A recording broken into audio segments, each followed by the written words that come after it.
Hello friends, मैं शालिनी पांडे स्वागत करती हूँ आपके अपने YouTube channel Shalini beyond study में।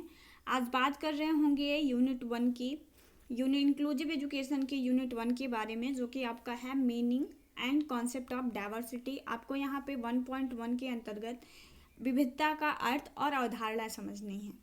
तो बात कर रहे होंगे इसके बारे में, और बहुत अच्छे से आप लोगों का यहाँ पे आप वीडियो में लास्ट तक बने रहिएगा, और वीडियो के लास्ट तक आप समझेंगे कि आपने बहुत अच्छे से विविधता को समझ लिया है, उसकी अवधारणा को आपने यहाँ पे समझ लिया है।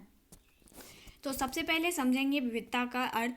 विविधता का आशय व्यक्तियों एवं समूहों में पाए जाने वाली विविधता असमानता है।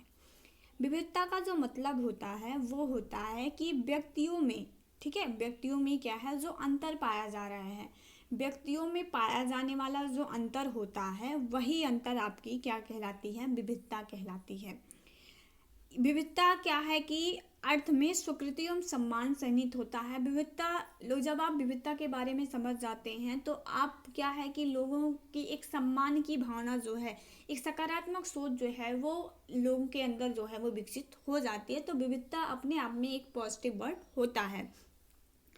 प्रत्येक व्यक्ति विशिष्ट एवं अनुपम होता है। हम जानते हैं कि हर एक व्यक्ति अपने आप में यूनिक है और उस हर एक व्यक्ति के अंदर कुछ न कुछ क्षमताएं होती है। तो हमें व्यक्ति भेदों को मान्यता देनी चाहिए।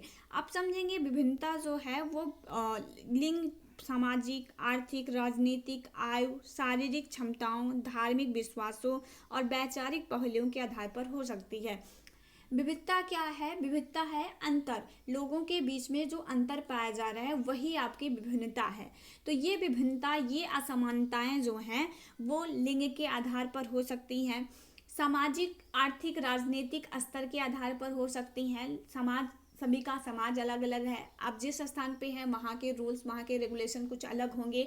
आप किसी दूसरे समाज में जाएंगे तो वहाँ के रूल रेगुलेशन कुछ अलग होंगे, ठीक है। तो वहाँ के व्यक्तियों का जो व्यवहार होगा वो कुछ अलग होगा, उनका नेचर कुछ अलग होगा और आपका कुछ नेचर अलग होगा।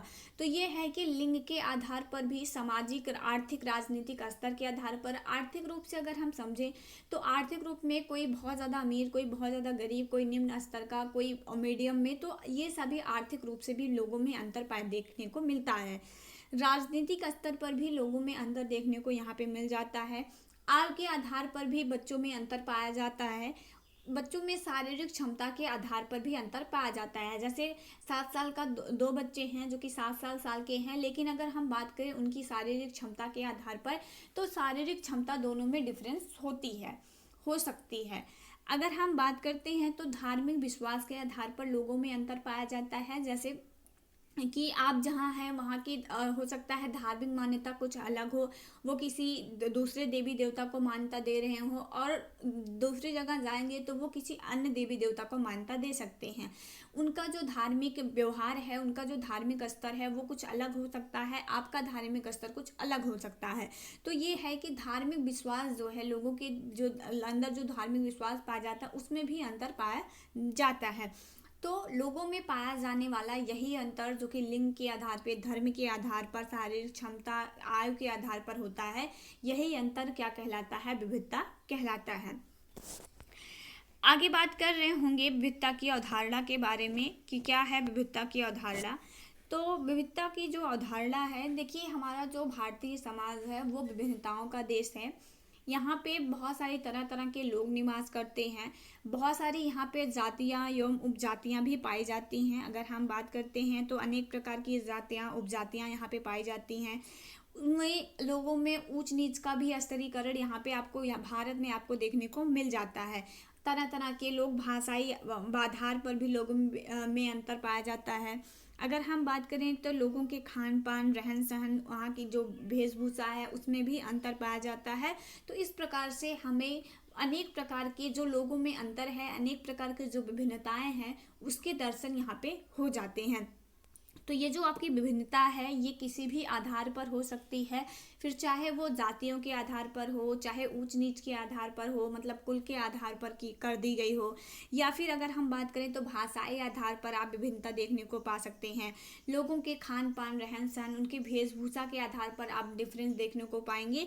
तो ये जो आपको विभिन्नता है, ये तरह तरह की, जैसे जैसे आप एक जगह से दूसरे जगह पर जाते हैं तो ये सारी विभिन्नताएं आपको देखने को मिल जाती है। आपके ही समाज में जो है आप तरह तरह के लोग देखेंगे, उनके व्यवहार के आधार पर आप उनके तरह तरह के व्यवहार आप देखेंगे, ठीक है। रंग के आधार पर आप वहाँ पे अंतर देख सकते हैं। तो ये सारी चीज़ें हैं जो कि विभिन्नताओं के अंतर्गत हम सम्मिलित करते हैं। हम विविधता को जात के आधार पर, धर्म के आधार पर, लिंग के आधार पर, यौन के आधार पर, उनकी आवृत्ति के आधार पर, सामाजिक आर्थिक स्थिति के आधार पर, सामाजिक क्षमता के, शारीरिक जो उनकी क्षमता है उसके आधार पर, तो इस तरह से हम अनेक प्रकार की, मतलब किसी भी हम बच्चे के अंदर किसी भी डिफरेंस को, जो हम दो बच्चों में जो भी हम डिफरेंस देख सकते हैं, वो सारे अंतर ही आपकी विभिन्नता कहलाती है। और अगर हम बात करते हैं तो विभिन्नता जो है वो, विभिन्नता की अवधारणा को भी हमें समझना बहुत ज़्यादा ज़रूरी है। हमारे सिलेबस में इस नया शब्द को इंक्लूड किया गया है, तो इसको इंक्लूड करने का कोई ना कोई रीज़न रहा होगा।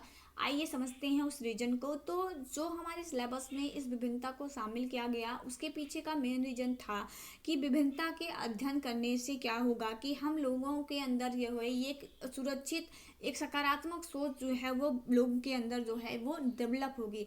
एक सकारात्मक जो वातावरण है वो एक डेवलप हम कर सकते हैं जब लोग ये समझेंगे कि हाँ, लोगों में अंतर पाया जाता है, लोग एक दूसरे से भिन्न भी होते हैं, उनकी क्षमताओं में भी अंतर होता है। तो इस तरीके से जब एक विभिन्नता को अच्छे ढंग से समझ लेंगे तो एक सकारात्मक जो सोच है, एक सकारात्मक वातावरण जो है उसका निर्माण यहाँ पे किया जा सकता है। अगर हम बात करें तो विभिन्नता के सभी पहलुओं को समझने से क्या होगा कि एक सहिष्णुता की भावना, लोगों के जो सहानुभूति की भावना है वो लोगों के अंदर डेवलप हो जाएगी, और इससे समाज को आगे बढ़ाने में जो है वो बहुत ज़्यादा हेल्प मिलेगी। समाज में एक सकारात्मक सोच पैदा करने में क्या है, बहुत ज़्यादा मदद मिलती है। तो आई होप आप लोगों का क्लियर हो गया होगा विभिन्नता क्या है, उसका कॉन्सेप्ट क्या है। नेक्स्ट वीडियो में हम नेक्स्ट टॉपिक पर बात कर रहे होंगे। सेशन पसंद आए तो please like share and subscribe करना मत भूलिएगा। बेल आइकन को ऑल पे प्रेस करिएगा ताकि हर एक वीडियो की लेटेस्ट अपडेट आपको मिलती रहे। और अगर आपको हर एक टॉपिक के पीडीएफ जो है वो आपको टेलीग्राम चैनल जो आपका बना है शालिनी बियॉन्ड स्टडी के नाम से, वहाँ पे आपको मिल जाएंगे। डिस्क्रिप्शन में उसका लिंक दे दिया जाएगा, आप वहाँ पे जा करके टेलीग्राम चैनल को ज्वाइन करके ये सारे पीडीएफ आप वहाँ से प्राप्त कर सकते हैं।